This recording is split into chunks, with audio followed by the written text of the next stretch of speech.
Semua berlaku selepas daripada berlakunya tragedi. Awak sebelum tragedi tak ada nak fikir.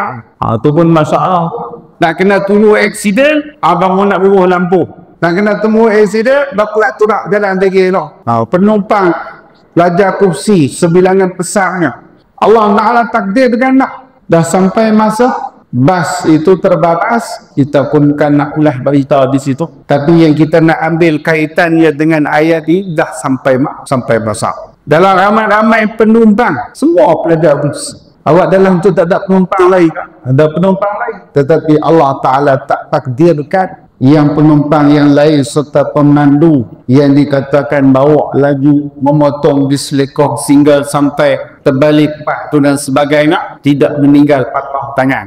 Penumpang Allah Ta'ala takdirkan mati. Dan mudah-mudahan mereka ini nikumnya akan mati syahid akhirat. Mereka sedang menuju untuk menuntut ilmu dalam masa yang sama sebagai seorang penuntut ilmu mati dalam keadaan tertimbus ataupun terpilih, tersepit dan macam-macam keadaannya, sehingga ada di kalangan waris yang sampai tak cambupa jenazah anak mereka. Ini adalah sebahagian tanda bahawa Allah Ta'ala bagi satu pemiaan yang tinggi kepada mereka. Al-Fatihah. Selepas daripada itu mungkin orang yang bicara pasal teknikal, bawa lagi potong tampon, ada dashcam pula, betulan kereta yang dipotong double line pula, terbalik katanya bawa slow saja tapi bawa lagi. Orang lain pula yang mengkritik jalan kerik lagu tu pula, lampu tak ada. Lepas ni insyaAllah lampu daripada jeli sampai ke kerik, lampu saja. Tapi masalah anak kita nak kena temu tragedi dulu,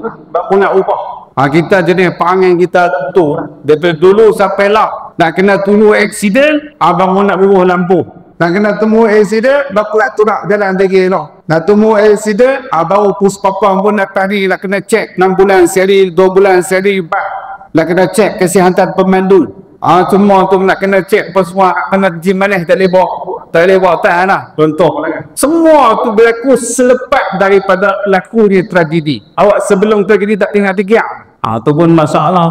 Memanglah ketetapan dah sampai dah, kita berajala dah sampai dah ajal dah sampai dah masa. Tetapi kesan yang kita kena bincang pada masa yang akan datang, tindakan orang yang syarikat bas, pemandu yang dipilih, dan kemudian mesti kena ada satu alat untuk memastikan kelajuan tak boleh lebih. Tekan binjam ataupun tekan situ heavy. Ni bas sampai 80. Kalau 60 kita eta pun kuala mirik belakang semua pergi ke kiri, kita pun mau pergi kanan, driver ada pergi kanan, belakang semua pergi kiri. Tu kereta. Kalau 4 tu belakang 40 orang. Atau semua tu undang-undang tu kembali lepas terjadi. Sebelum terjadi tak boleh buat. Itu sikap kita kena ubah. Bukan kita nak petikaikan takdir, tapi habis hilang tu. Mereka ni adalah pewaris atau mereka ni adalah sebagai pemimpin di masa yang akan datang. Ini adalah aset dan modal insan. Allah Subhanahu Wa Ta'ala bagi kita ni otak, bagi kita ni akal, kita fikir, dan saya yakin dan pasti selepas ni mesti akan buat satu rombakan yang iksa di jalan kursus negeri. Zaman bila lah saya duk pulang daripada tahun 2004 lagi duk pergi mengaji di Serak. Jalan lebutu lah daripada dulu bela. Cuma gajah lah duk lagu aku beling. Bukan gajah yang sama. Tak ada langsung arah enak apa dalam tan. Ayalah. Ya itulah satu faktor. Bila tak ada tempat rehat, dah lah panti tak mana. Dia kena straight. Kalau dia betul diri tu nak panti dekat sangat dengan titi wangsa, saja sampai titi wangsa. Bayangkan kalau ada gerik last kali pelikan, kena panti dah mana? Tu titi wangsa. Dia kalau ngantuk tengah mana nak panti tibi lah. Pakai tak putih gajah orang hidup man kita. Dia tak ada tempat yang sesuai untuk rehat. Nak panti kalau mengantuk, kalau panti pun tak senang. Contoh tahu juga. Itulah yang berlaku. Dia kata kena buat terah. Sebab apa kena buat terah? Takut lena. Dia tak sedap.